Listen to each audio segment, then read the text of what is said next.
సార్వత్రిక ఎన్నికల సమయంలో జిల్లా తెలుగుదేశం పార్టీలో చేరికలు ఊపందుకున్నాయి.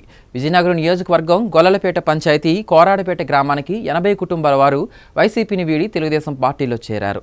పార్టీలో చేరిన వారికి ఎన్డీఏ కూటమి ఎమ్మెల్యే అభ్యర్థి పూసపాటి అదితి గజపతిరాజు పార్టీ కండువా వేసి సాదరంగా ఆహ్వానించారు.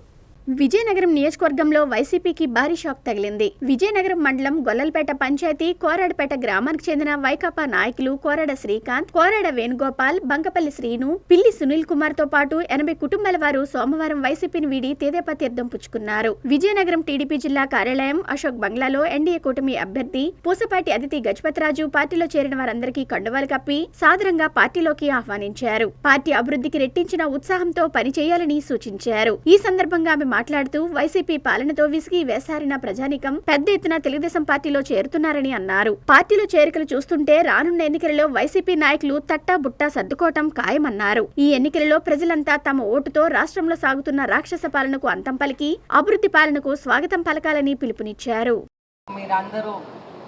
మన తెలుగుదేశం పార్టీ సిద్ధాంతాలు చూసి మన తెలుగుదేశం పార్టీ నేతలు ఏ విధంగా మన తెలుగుదేశం పార్టీని అలాగే రాష్ట్రాన్ని అన్ని విధాలుగా ముందుకు తీసుకెళ్తారనేది, అభివృద్ధి సంక్షేమం పదంలోకి తీసుకెళ్తారనేది మీ అందరికీ అర్థమై తెలుగుదేశం పార్టీలో మీరందరూ జాయిన్ అయ్యారు. మీ అందరికీ సుస్వాగతం పలుకుతూ మీ అందరూ మన పార్టీకి సపోర్ట్ చేస్తున్నారనేది ధన్యవాదాలు తెలుపుతున్నాను. అయితే మనం చూస్తుంటే మన ఒక 3 పార్టీలు కలిపి ఇప్పుడు ఎన్నికలకి వెళ్తున్నాయి. Telugu Desam party, Janasena party, BJP party.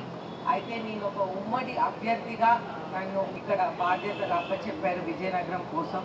అయితే మనం ఇప్పుడు ఒక ఉమ్మడి మేనిఫెస్టో కూడా పెద్దలు చంద్రబాబు నాయుడు గారు, పవన్ కళ్యాణ్ గారు, నరేంద్ర మోదీ గారు, పురంధేశ్వరి గారు రిలీజ్ చేయడం జరిగింది. అయితే వాళ్ళ ఉమ్మడి మేనిఫెస్టో లో చాలా డీటెయిల్గా మనసుతో చేసిన ఈ మేనిఫెస్టో. అయితే మనం చూస్తుంటే మన నాయకులు ఎప్పుడైనా సంపద సృష్టించి ఒక సమానంగా సంక్షేమం, అభివృద్ధి 2 సమానంగా ముందుకు తీసుకెళ్తారు. అయితే మన మేనిఫెస్టో ప్రకారం మొట్టమొదటిగా మనం గుర్తు చేసుకోవాల్సింది నందమూరి తారక రామారావు గారు. ఎందుకంటే మొట్టమొదటిగా రాజ్యాంగం రచించిన రోజు నుంచి నందమూరి తారక రామారావు గారు మొట్టమొదటిసారిగా సంక్షేమం అనేది చూపెట్టారు ప్రజలకి.